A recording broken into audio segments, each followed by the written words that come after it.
दधर सुधां स्वां मोहिनीं पाययित्वा सुमनसैव सद्यस्तत्यजेस्मान् भवाद्रम् परिचरति कथं तत्पादपद्मं पादपद्मं तु पद्मा यपिबत हृतचेताः उत्तमश्लोकजल्पैः।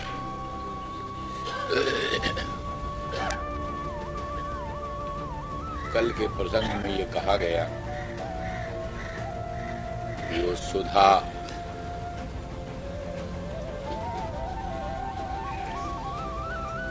मोहिनी है, इसलिए सुधा का दान, सुधा दान, अमृत का दान वो प्रशंसनीय नहीं। जैसे तंत्र मंत्र से अभिमंत्रित मोदक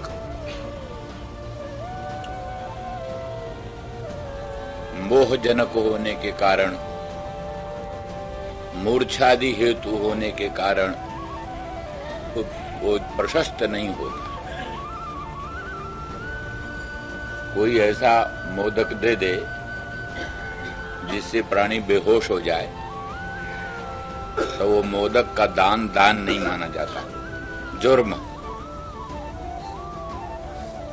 पुलिस के अधिकारी पा जाएं तो उसको दंड दें, पकड़े। इस प्रकार से मोहिनी सुधा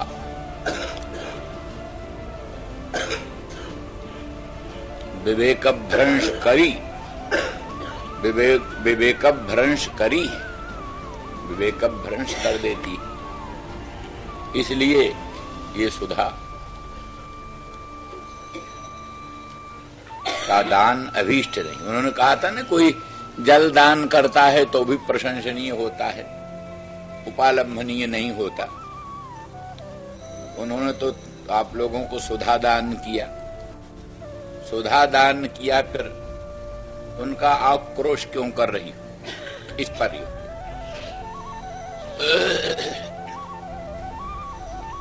तो बोले फिर इस मोह के उतारने का कोई उपाय करो। मोह व्याप्त हो गया है तो उसको मोह के अपाकरण का, मोह की निवृत्ति का कोई उपाय करो। तो बोले वो उपाय सहस्रों से भी वो आसक्ति, मदन मोहन श्याम सुंदर ब्रजेंद्र नंदन के मंगलमय मुख चंद्र की सुमधुर अधर सुधारस को पान कर लेने से जो आसक्ति होती है, जो विवेक भ्रंश होता है, वो किसी भी उपाय से निवर्तनीय नहीं, किसी भी उपाय से उसकी निवृत्ति नहीं होती। इसी बात को सूचन करते हुए बोले स्वाम माने असाधारणीम, स्वाम असाधारणीम सुधाम, वो असाधारणी सुधा है, उसकी कोई चिकित्सा ही नहीं। तज्जनित मोह की निवृत्ति किसी अन्य उपाय से संभावित नहीं।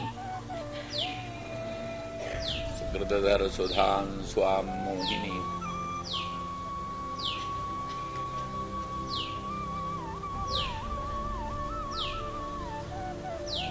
तो गोपांगना कहती हैं, असल में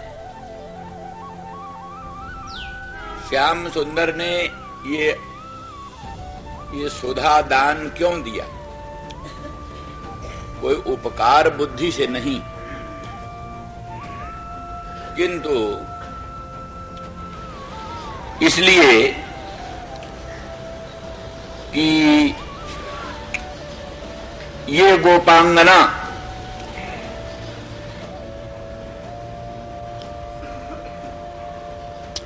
मेरे दिए हुए कष्टों से कहीं मृत न हो जाए। मैं जो इनको कष्ट देता हूं,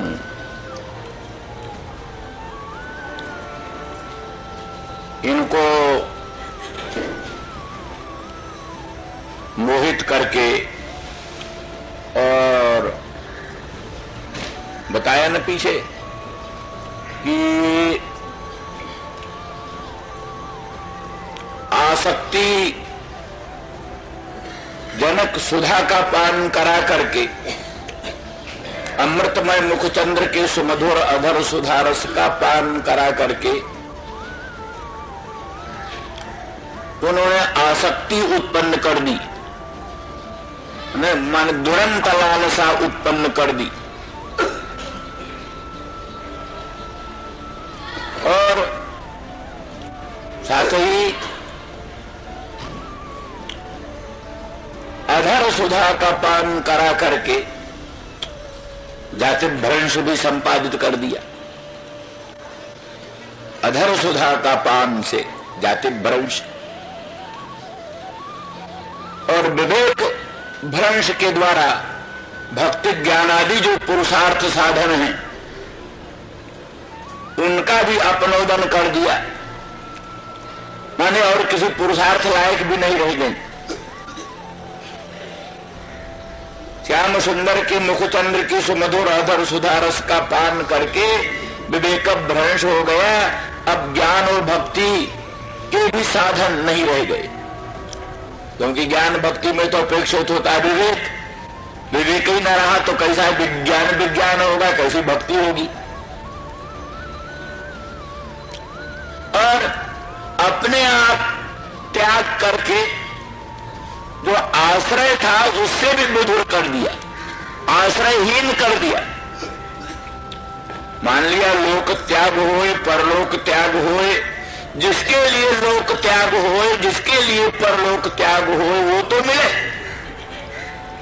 परंतु यहां तो लोक भी गया और परलोक भी गया और जिसके लिए सब कुछ त्यागा वो भी गया।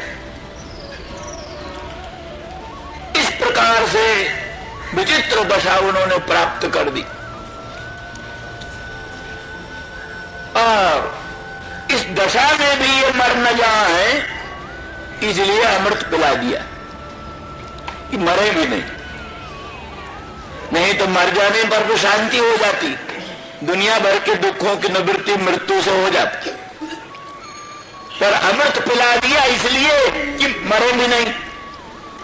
वो अमृत कोई हित बुद्धि से नहीं पिलाया, इसलिए कि अमृत पिए रहेंगी तो ये मरेंगी नहीं, इनको खूब दुख देते रहेंगे अच्छी तरह से। नाना प्रकार का दुख देने पर भी ये मरेंगे नहीं, इनको दुख देते रहेंगे। क्योंकि पीछे कहा ना, इनका और कोई स्वार्थ नहीं है। मधुप जो होता है भ्रमर, भ्रमर का तो कुछ स्वार्थ होता है। वो तब तक अरविंद का मकरंद रस पान करता है, भूखा होता है, क्षुधातुर होता है, मालती के मकरंद का पान करता है और पराग का पान करता है, तो वो तो क्षुधातुर है। क्षुधा रूप दुख निवृत्ति के लिए विभिन्न विभिन्न पुष्पों का रसपान करता है और तृप्ति न होने से को छोड़कर दूसरे में जाता है। तृप्ति कोई किसी की भूख मिट जाए तो न जाए, लेकिन एक कमल के पुष्प का रसपान किया, तृप्ति नहीं हुई तो दूसरे कमल में पुष्प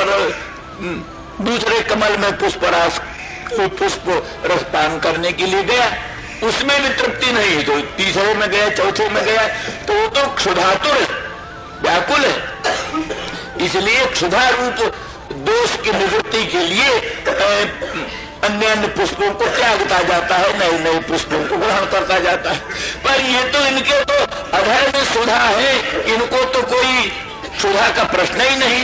जिसके अधर में सुधा हो उसको तो कोई क्षुधा का प्रश्न नहीं, इसलिए इनका कोई स्वार्थ नहीं है।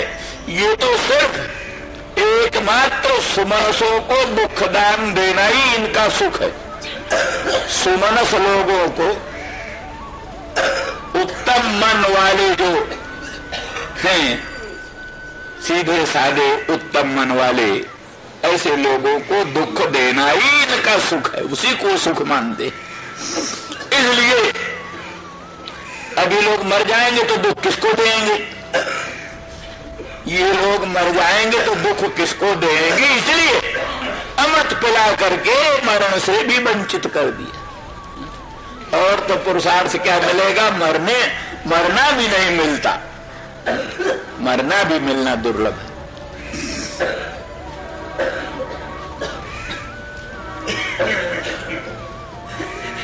विश्वनाथ चक्रवर्ती लिखते हैं, वो कहते हैं कि कोई जो शुष्क काष्ठ से किसी को दग्ध करे, सूखी हुई लकड़ी से कोई किसी को जलावे एक बात, और कोई गीली लकड़ी से किसी को जलावे, तो गीली लकड़ी से जो किसी को जलाता है उसकी अपेक्षा तो सूखी लकड़ी से जलाना बहुत अच्छा है, जल्दी मृत्यु तो संपन्न हो जाता है। तो शुष्क काष्ठ का जलाना, शुष्क काष्ठ द्वारा जलाना, इसकी अपेक्षा आर्द्र काष्ठ से, गीले काष्ठ से जलाना ये अधिक दुखदान का हेतु होता है। इस रीति से इन्होंने अधर सुधा पिला करके, अधरामृत पान करा करके और मरण को दुष्टक बना दिया, कठिन बना दिया। जैसे आर्द्र काष्ठ से कोई जलावे उस प्रकार की स्थिति उत्पन्न की कर दी कि मरना भी असंभव हो और नाना प्रकार का दुख भी मिलता रहे। इस तरह से गोपांगना अपने श्याम सुंदर मदन मोहन ब्रजेंद्र नंदन कृष्णचंद्र के प्रति अपने हृदय का रोष प्रकट कर रही है। रोष, प्रणय कोप, एक प्रणय कोप।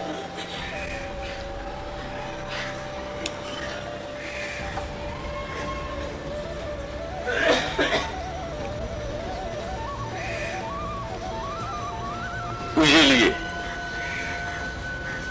चक्रधर सुधां स्वाम मोहिनीं पाययित्वा सुमनसेव सद्यस्तत्यजे स्मान् भवादृक्।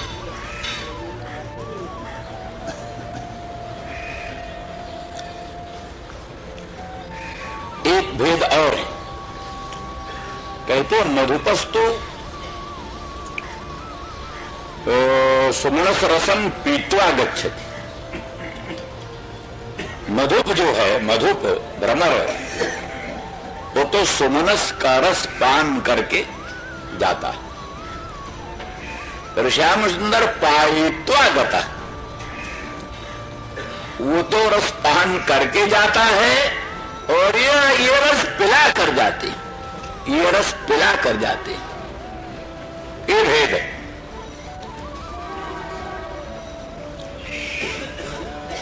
तो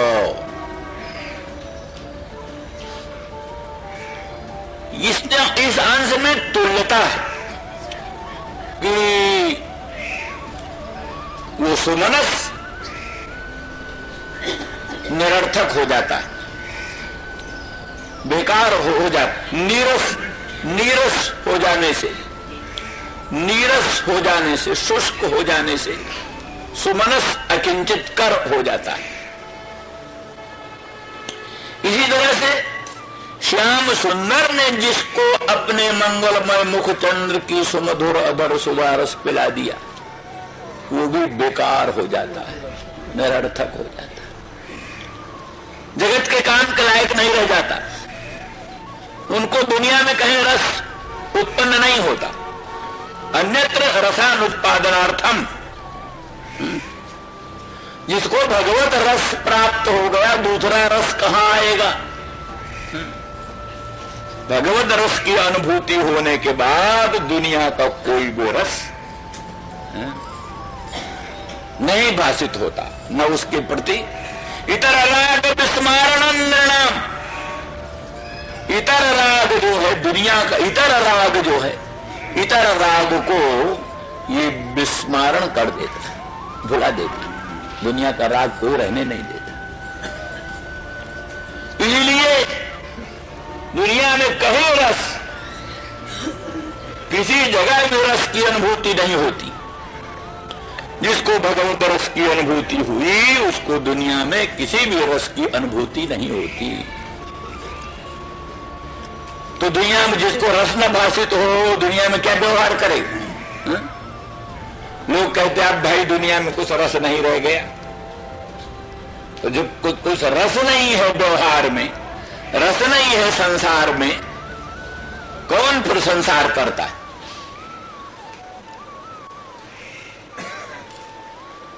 इस तरह से ये सर्व पुरुषार्थ त्यागन के लिए जितने भर भी पुरुषार्थ हैं, सभी पुरुषार्थों को समूल उन्मूलन कर देने के लिए श्याम सुंदर का ही प्रयास था। अपनी मोहिनी सुमधुर अधर सुधा रस को पिलाना, मोहिनी सुमधुर अधर सुधा को पिलाना।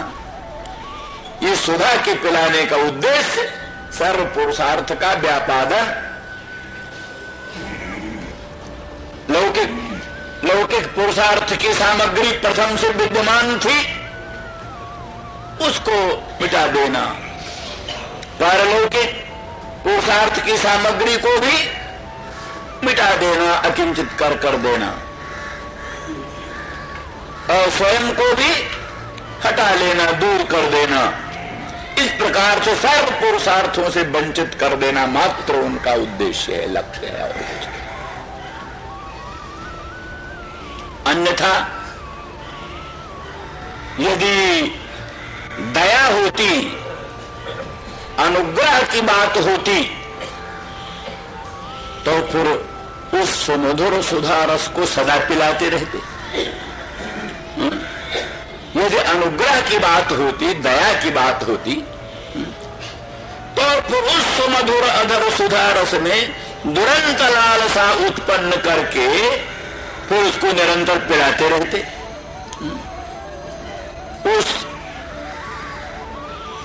उसकी प्राप्ति में बाधा क्यों डाल दिया?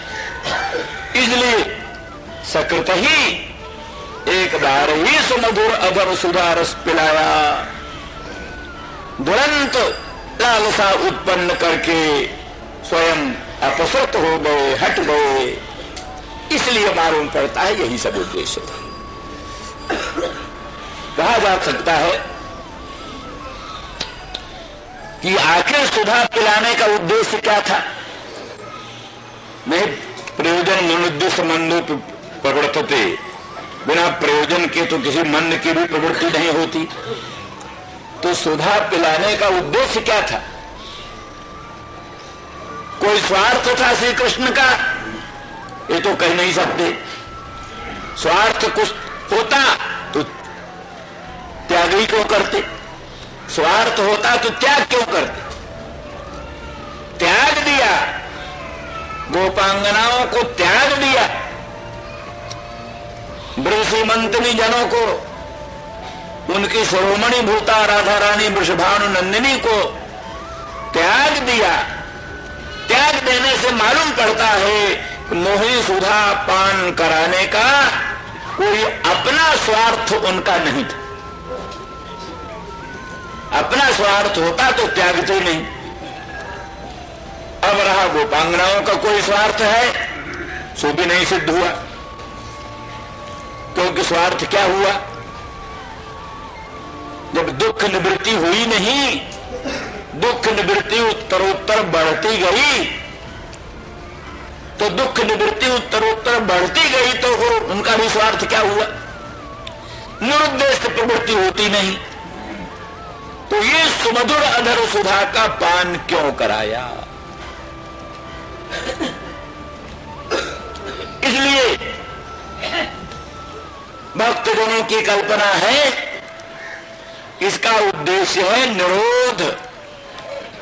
जिस निरोध की कल चर्चा की, निरोध माने संसार से मन हटा हटा कर अपने स्वरूप माधुर्य में मन को अवरुद्ध कर देना। सद्यो हृदयवरुद्धते त्रिकृत भी वाली बात। सद्य प्राणी के अंतःकरण को अपने स्वरूप सौंदर्य में, स्वरूप माधुर्य में निरुद्ध कर देना, यही उद्देश्य। जब चित्त निरुद्ध होगा तो उसमें भगवान अवरुद्ध हो जाएंगे। भगवत चरित्र में अवरुद्ध चित्त में भगवान अवरुद्ध हो जाते हैं। भगवत स्वरूप माधुर्य में जिसका चित्त अवरुद्ध हो गया उसके चित्त में भगवान अवरुद्ध हो जाते हैं। सद्यो हृदय अवरुद्धते, कैसे भगवान सद्य हृदय में अवरुद्ध होते? इसीलिए कि जिसके हृदय में द्रवता होती है, हृदय में द्रवता होती है, उसके द्रवीभूत चित्त में भगवान का प्राकट्य होता है, तो भगवान का स्थायी भाव हो जाता है। जैसे पिघली हुई लाह में को रंग पड़े तो रंग स्थायी भाव को प्राप्त हो जाता, रंग स्थिर हो जाता है पिघली हुई लाह में। ऐसे भक्त का द्रवीभूत चित्त में भगवत स्वरूप का प्रादुर्भाव होता है तो भगवत स्वरूप में स्थिरता आ जाती है, भगवत स्वरूप में स्थायीता आ जाती है, उसके अंतःकरण में भगवत स्वरूप की स्थायीता हो जाती है। यही भगवान का अंतःकरण में, हृदय में अवरोध, सद्यो हृदयोरुद्धते।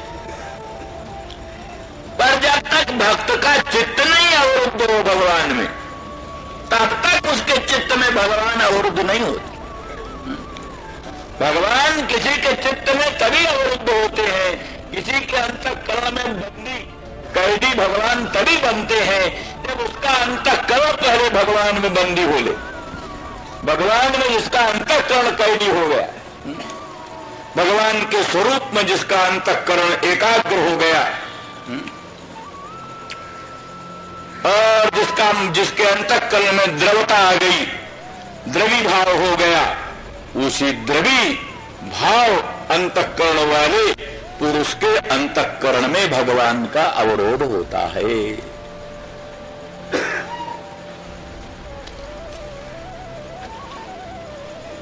इसलिए यही उद्देश्य हो सकता है और कोई उद्देश्य नहीं हो सकता। मोहिनी अधर सुधा के पान कराने का एकमात्र उद्देश्य यही है कि प्राणी का मन भगवान में निरुद्ध हो, एकाग्र।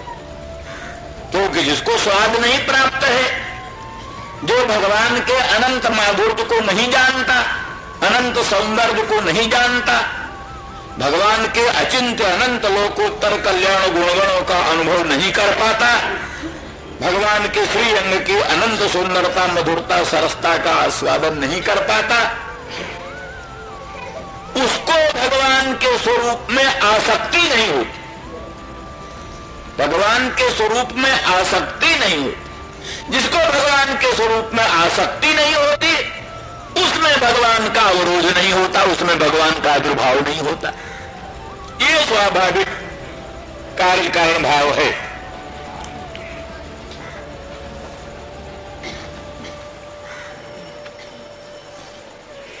इस दृष्टि से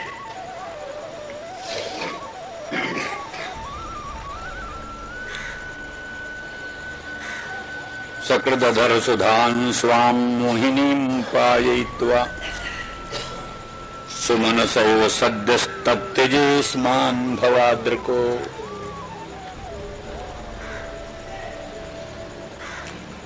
परिचरति कथं तत्पाद पद्मन्तु पद्मा ह्यपिबत रतचेता उत्तम श्लोक जल्पैः। मानो फिर ये शंका होती है कि तुम इतना श्याम सुंदर श्री कृष्णचंद्र में दोषानुसंधान करती हो, इतना दोष चिंतन करती हो, पर देखो तो नारी जनों में परम श्रेष्ठ, परम पूज्य, परमादरणीय ऐश्वर्याधिष्ठात्री महालक्ष्मी भगवती, जिस नारी पर बहुत बड़ी प्रशंसा करने लगते हैं तो कहते हैं तो क्या ग्रह लक्ष्मी है, ग्रह लक्ष्मी, बल्कि लक्ष्मी को उपमा दे देते हैं। उत्तम नारी को कहते ग्रह लक्ष्मी। तो इसलिए लक्ष्मी की बड़ी लोकोत्तर महिमा है। तो लक्ष्मी साध्वी सती पतिव्रताओं में ललाम भूता, भूषण भूता, और वो लक्ष्मी भगवान के मंगलमय पादार बिंद के आराधन में सदा संलग्न रहती है।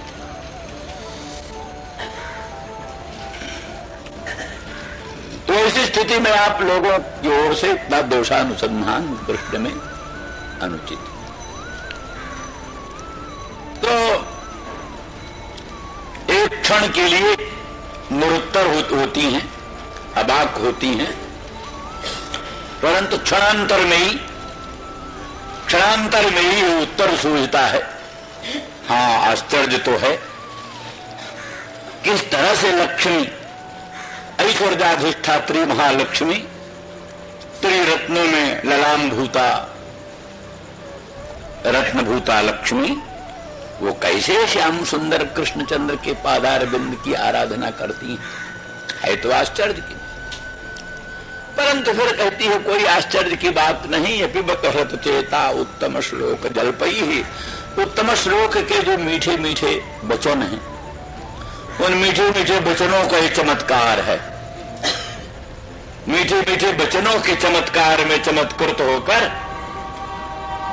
वो भी विवेक शून्य हो गई। इसीलिए विवेक शून्य होने के कारण ही छल छद्म से युक्त श्याम सुंदर ब्रजेंद्र नंदन का अनुसरण करती। इसलिए वो तो उदासीन है, निरपेक्ष। शुरू में ही कहते लक्ष्मी ने वर्णन तो उसी हालत में किया। क्षीर समुद्र का मंथन करने से लक्ष्मी का प्रादुर्भाव हुआ, तो लक्ष्मी के अनंत सौंदर्य से, अनंत माधुर्य से, दिव्य आभा प्रभा कांति से मोहित होकर सभी लक्ष्मी को चाहने लगे। लक्ष्मी को कौन न चाहे। तो लेकिन फिर लक्ष्मी किसको मिले, तो ही निश्चय हुआ लक्ष्मी स्वयं, जिसके कंठ में अपनी बनमाला डाल दे, जयमाला डाल दे, स्वयंवर हो। लक्ष्मी स्वयं जिसके कंठ में जयमाल डाल दे, उसी की लक्ष्मी। अब लक्ष्मी ने सोचा किसके कंठ में जयमाल डालें, हमको बहुत लोग चाहते हैं, बहुत लोग हमको चाहते हैं, परंतु क्या करें, जो लोग हमको चाहते हैं उनको हम नहीं चाहते। बहुत से लोग हमको तो चाहते हैं पर हम नहीं उनको चाहती, हमारा मन उनकी ओर आकृष्ट नहीं होता। और जो कोई सुमंगल है जिसको हम चाहते हैं वो हमको नहीं चाहता।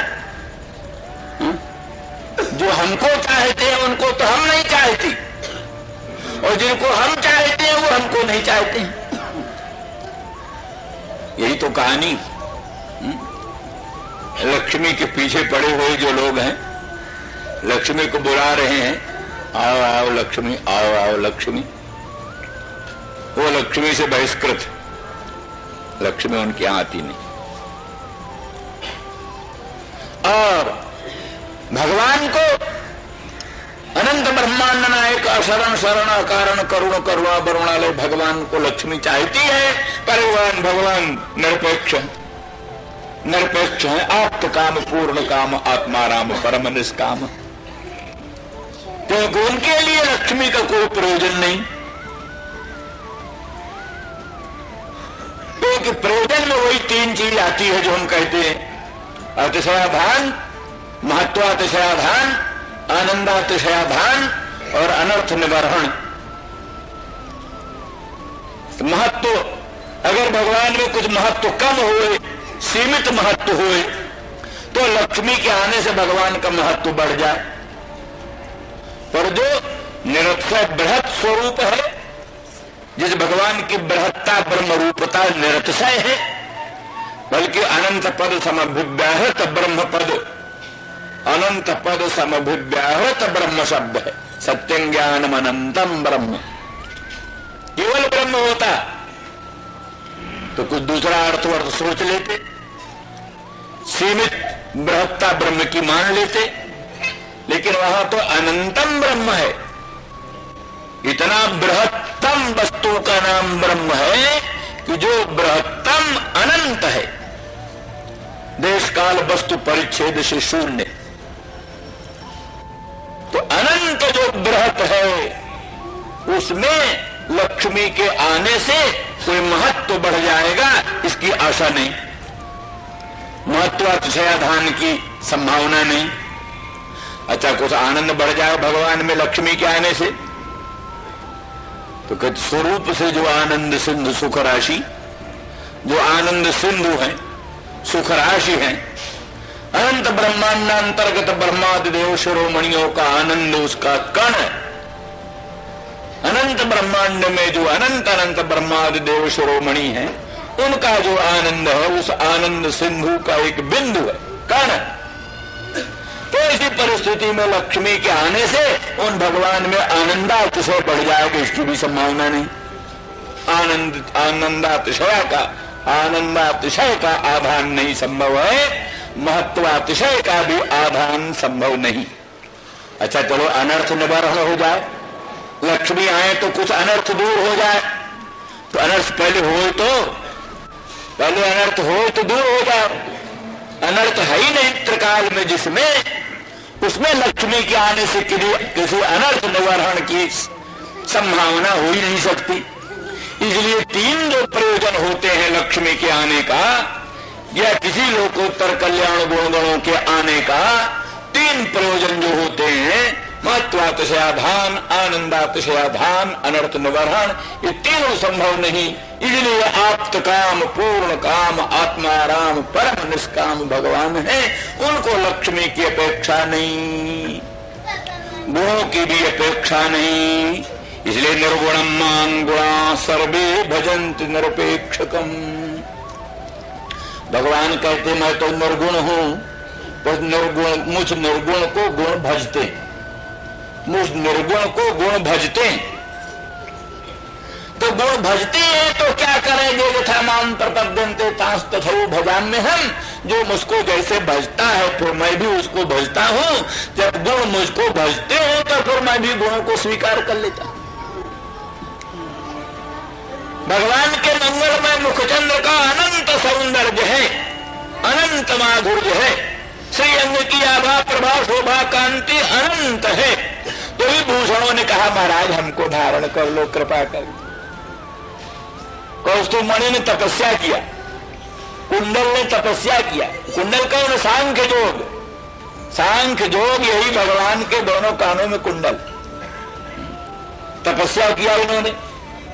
कौस्तुभमणि जो संपूर्ण रत्नों का सार है उसने तपस्या किया, जन्म जन्मांतर जुग जुगांतर तपस्या करके भगवान को प्रसन्न कर लिया।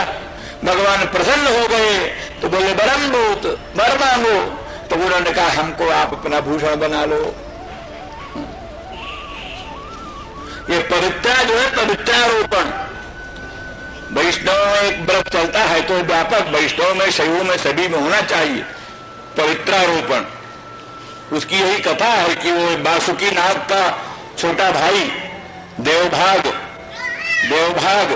उसने बड़ी तपस्या किया जुग जुगांतर तक। भगवान भूत भावन सदाशिव जी प्रसन्न हो, बोले वरदान मांगो। वरदान मांगो तो कहा महाराज हमको अपने कंठ का भूषण बना लो। भगवान ने कहा अच्छा भाई आ जाओ। तो भगवान के गले में जो जहरीला भयंकर विषैला सांप है वही है वासुकी नाग का सगा भैया। तो फिर भगवान ने उसको निहाल कर दिया। आगे कहा देखो जो तुमको धारण नहीं करेगा उसका सारा जग तपदान व्यर्थ जाएगा। इसलिए पवित्रारोपण का नियम है। चाहे तो श्रावण शुक्ला एकादशी को, श्रावण शुक्ला पूर्णमासी पवित्रा बना करके और उसकी विधि विधान पूर्वक पूजा करके उस पवित्रा को भगवान को भी अर्पण करना चाहिए और स्वयं भी भगवत प्रसाद रूप में ग्रहण करना चाहिए। तो ये सब भगवान को अपेक्षा नहीं थी उस बासुकी नाग के गले में लगाने का, किंतु उसने तपस्या किया तो क्या करे। भगवान को कौस्तुभमणि की अपेक्षा नहीं थी, भगवान को कुंडल की अपेक्षा नहीं थी, क्योंकि उनकी तो सुंदरता, मधुरता, सरसता यूं ही अपरंपार थी। क्या आवश्यकता थी भूषण अलंकार की। लेकिन जब भूषणों ने तपस्या किया, गुणों ने तपस्या किया, जन्म जन्मांतरों तक तपस्या करके वरदान मांगा, हमको कृपा करके आप अंगीकार कर लो, तो भगवान ने अंगीकार कर लिया। ऐसे जब यहां लक्ष्मी देख लिया कि जो हमको चाहते हैं उनको हम नहीं चाहती, और जिसको हम चाहती है वो हमको चाहता ही नहीं। लेकिन जो कुछ भी हो, चाहे चाहे न चाहे, पर हम तो उनको भजेंगे, हम तो उन्हीं के कंठ में जयमाला डालेंगे। बस ये सोच करके लक्ष्मी ने भगवान के कंठ में जयमाला डाल दी। जब डाल दिया तो भगवान ने कहा, अच्छा लक्ष्मी तुमने जयमाला डाल दिया, हमारे न चाहने पर भी तुम हमको चाहती हो, तो आओ हम तुमको अपने हृदय पर स्थान दे। इसलिए भगवान ने अपने वक्ष स्थल पर, हृदय स्थल पर लक्ष्मी को निवास दिया। इसलिए जो वाम वक्ष स्थल पर वामावर्त जो सुवर्ण वर्ण रोमराजी है, वामावर्त की सुवर्ण वर्ण रोमराजी वाम वक्ष स्थल पर भगवान के विराजमान है, वही श्री का चिन्ह, लक्ष्मी का चिन्ह। तो लक्ष्मी को भगवान ने, अर्थात जो न चाहने पर भी भगवान को चाहता है, उसको भी भगवान बड़ा आदर देते हैं और उसको लक्ष्मी को अपने हृदय स्थल पर निवास स्थान देते।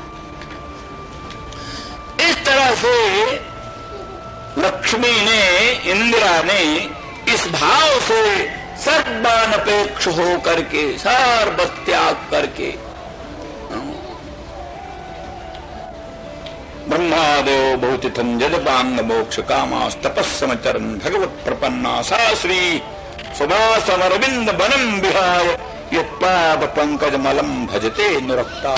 अनुरागिनी श्री अपने अरविंद वन निवास स्थान को छोड़कर उपांगना कहती है, क्या बात है, कमला कमला पद्मा, वो पद्माश्रिता रहती है, पद्म में ही रहती है, तो सुभाष अरविंद बन छोड़ा तो भी भगवत पदारविंद बन मिल गया। क्या बात है, क्या छोड़ा और क्या पाया। भगवत पदारविंद, अरविंद तो मिल गई है, अरविंदासना, अरविंद प्रिया लक्ष्मी को भगवत पदारविंद मिल गया। तो क्या बात हुई। हम लोगों से जैसी दुर्दशा उसकी कहां हुई, हम लोगों जैसी दुर्दशा कहां हुई उसकी। वो तो भगवान के वक्षस्थल में निवास प्राप्त कर गई, भगवान के पदारविंद अरविंद छोड़कर आई, भगवत पदारविंद मिल गया, तो इसलिए उसको कौन सा दुख हुआ। और लेकिन हम लोगों की अवस्था दूसरे ढंग की। फिर भी उनके इन जो जिन दुर्गुणों का हम वर्णन कर रही हैं, अगर लक्ष्मी जान जाती तो ऐसे कुटिल कृष्ण का संबंध वो भूल कर भी न करती। और विचारी जानती, क्यों नहीं जानती, उत्तम श्लोक जल पई। अथवा इसका ही अर्थ है, एक मुझे बात बताई था कि वो गुण तो नहीं है, लेकिन उनके जो बंदी लोग हैं, भाट लोग हैं, वो गुणगान करते रहते हैं, भाट लोग। हमने कहा ना, भैंस का भी गुणगान करने लगे, बोले तुम जैसे कृष्ण थी वैसे तुम हो, तो उनका क्या। तो बाकी यहाँ दूसरा एक अर्थ है, ये कहते उत्तमा श्लोको यशः जे शांते उत्तम श्लोका नारदादय भगवत भक्ता। नारदादी भगवत भक्त, उनका जो जल्प है, जल्प माने एक जल्प कथा होती है। न्याय शास्त्र में 3 प्रकार की कथा होती है, एक बाद, एक जल्प, एक बितंडा। बाद, जल्प, बितंडा। बाद कथा तो वो होती है जिसमें गुरु शिष्य दोनों वादी प्रतिवादी बनकर और तत्व निर्णय के लिए परस्पर विचार विनिमय करते हैं। गुरु शिष्य दोनों तर्क प्रतितर्क के द्वारा तत्व निर्णय के लिए प्रयास करते हैं। वो कथा बाद कथा, तत्व निर्णय अवसाना कथा बाद कथा। वितंडा कथा वो है जहां स्वपक्ष स्थापनाहीन परपक्ष खंडनम चलता है। अपने पक्ष की स्थापना न करके केवल परपक्ष का खंडन करना ही जहां उद्देश्य, ये वितंडा। तो जल्प कथा वो होती है जिसमें स्वपक्ष स्थापना पूर्वक परपक्ष खंडन, परपक्ष खंडन होता है पर परपक्ष खंडन के साथ साथ स्वपक्ष स्थापना होती। तो स्वपक्ष स्थापना पूर्वक परपक्ष खंडन नाम की जो जल्प कथा है, नारद आदि भगवत भक्तों की जो जल्प कथा है, माने स्वपक्ष स्थापन पूर्वक परपक्ष खंडन, तो भगवत भक्ति करनी चाहिए, कृष्ण भक्ति करनी चाहिए, मदन मोहन श्याम सुंदर के चरित्रामृत का रसास्वादन करना चाहिए। इस स्वपक्ष स्थापन करके और पीछे जो कृष्ण के प्रति दोषारोपण वाले परपक्ष हैं, जो कृष्ण में दोषारोपण करने वाले परपक्ष हैं, उन परपक्षों का खंडन करते हैं। तो स्वपक्ष स्थापना करके परपक्ष खंडन करने वाला जो जल्प है, नारदादि भक्तों का जो जल्प कथा है, वो जल्प कथा से बिचारी लक्ष्मी अभिभूत हो गई, भोरी भारी उत्तर न दे पाई, उन उत्तम श्लोकों के जल्प का खंडन न कर पाई, इसलिए बिचारी लक्ष्मी उनके पाद पंकज की आराधना में लग गई। बोले क्यों नहीं खंडन कर पाई? क्या उसके पास कोई तर्क नहीं थे? क्या लक्ष्मी के पास कोई युक्तियां नहीं थी? लक्ष्मी अपनी युक्तियों से नारदादि भक्तों का पक्ष खंडन कर सकती थी।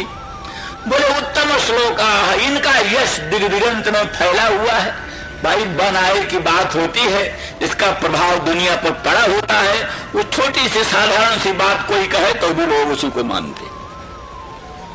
छोटी सी साधारण सी भी बात कहे कोई, अब गांधी जी आदि बिल्कुल तर्कहीन बात, बहुत नगण्य बात कहते थे, लेकिन सारे अखबारों में बड़ा महत्व देते थे, बड़ा प्रचार और टीका और टिप्पणी और संपादकीय और तमाम दुनिया भर की क्या क्या बातें निकलने लगती थी। सब कहते वाह वाह वाह वाह, बहुत अच्छी बात कही, और बात कुछ नहीं, बात क्या थी? तो वो मतलब ये हुआ कि उनका एक यश बढ़ चुका था, एक प्रभाव बढ़ चुका था। जिसका प्रभाव बढ़ जाता है, यश बढ़ जाता है, एक बार आतंक जम जाता है, तो उसकी साधारण सी बात भी महत्व की लगने लगती है। इस तरह से नारदादि उत्तम श्लोकों का यश संसार में दिग्दिगंत में फैल चुका है, उनका प्रभाव महिमा फैल चुकी है, इसलिए उनकी साधारण सी बातों का महत्व बढ़ जाता है। दूसरों के लोगों की उतना बातों का महत्व नहीं बढ़ पाता। इस प्रकार की स्थिति, तो इसलिए व्यपिबत हत चेता, इस तरह से उत्तम श्लोक जल्पों से या तो उनके जो प्रशंसक लोग हैं उनकी अभीक्ष उक्तियों से बार बार कहने से, असल में बात तो यही होती है भगवान के चरणों में मन किसी का कैसे, यानी ये तो कह तो रही है गोपांगना सब बात आक्षेप के रूप में, दोषानुसंधान के रूप में, लेकिन रूपांतर जो साधनोपदेश भी है, रूपांतर से ये साधन का उपदेश भी है। सचमुच भगवान के प्रति आकर्षण कैसे होता है? भगवान में दोषों का अनुसंधान न होकर भगवान में अनंत गुणों का ही अनुसंधान क्यों होता है?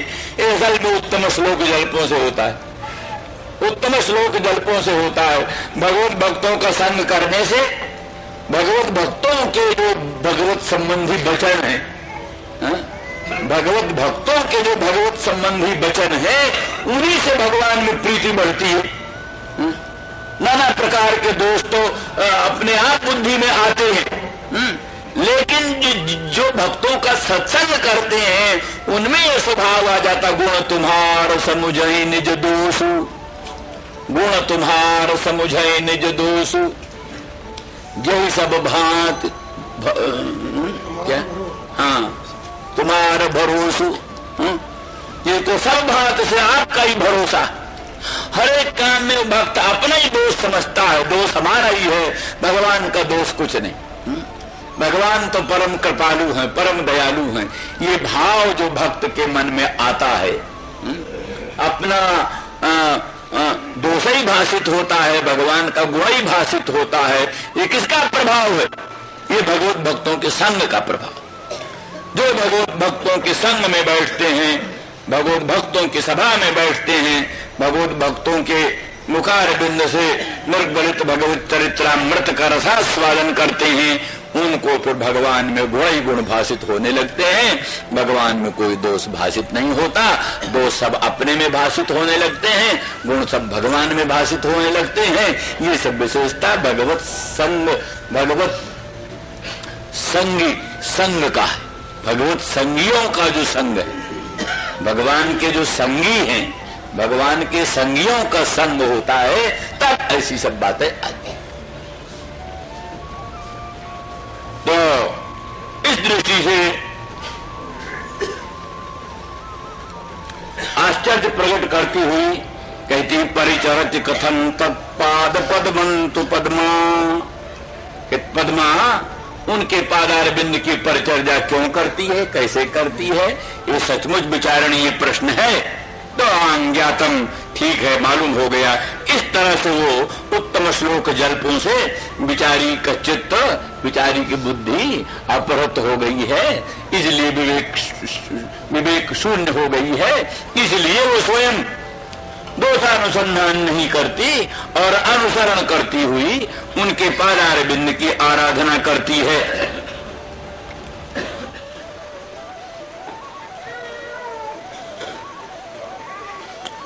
और इसीलिए ये भी बात है कि श्याम सुंदर जैसे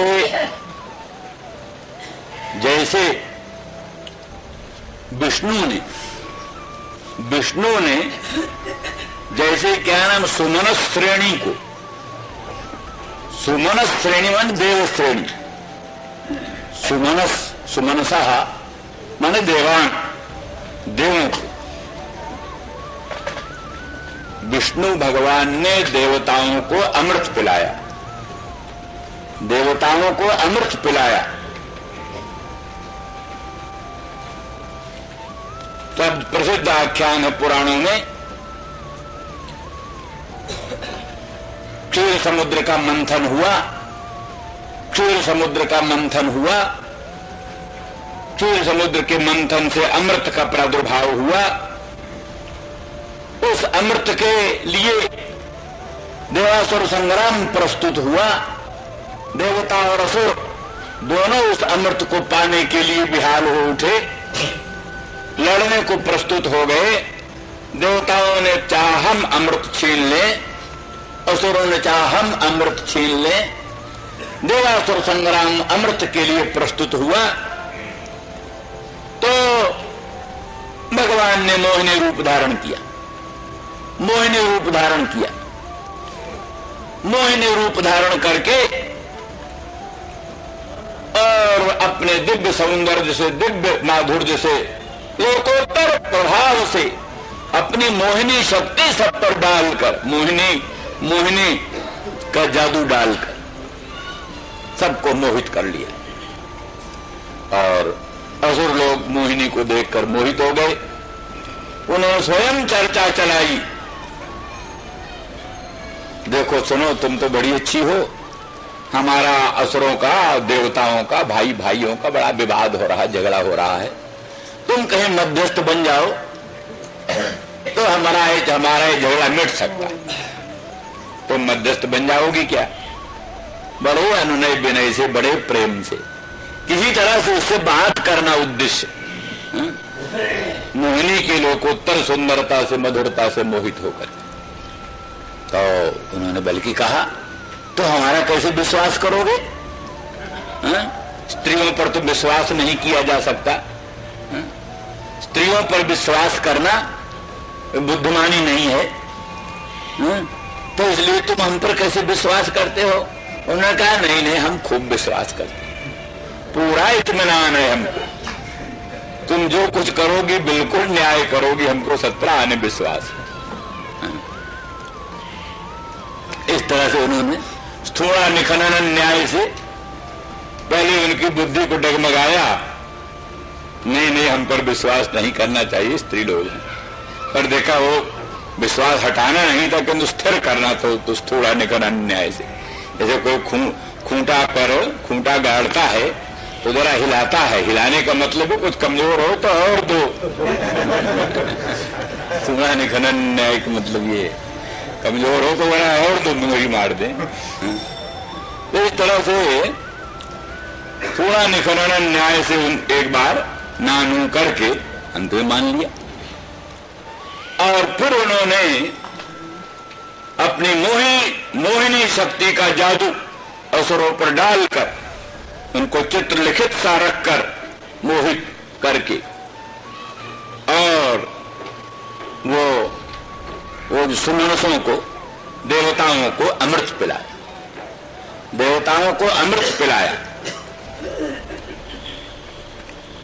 और असुरों को वंचित कर दिया, असुरों को वंचित कर दिया, देवताओं को अमृत पिलाया। इस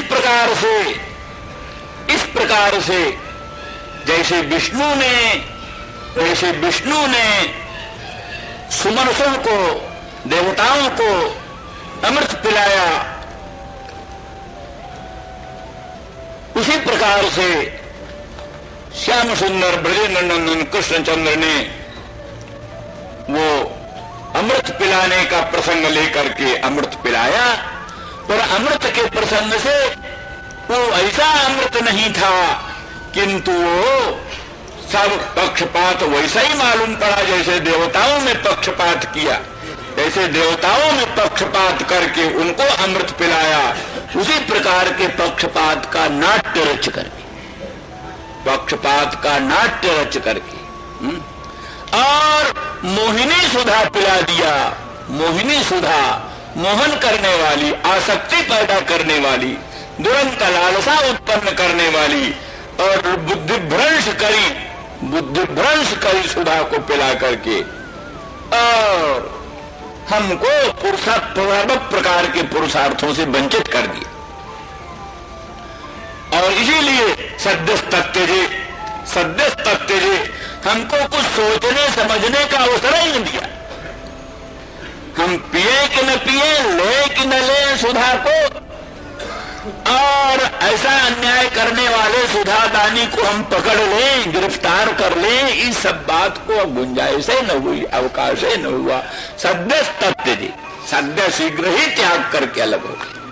सद्यस्तत्तेजे समानवाद। इस प्रकार से जो हम श्री कृष्ण के प्रति दोषानुसंधान करती हैं वो अत्यंत उचित है, अनुचित नहीं।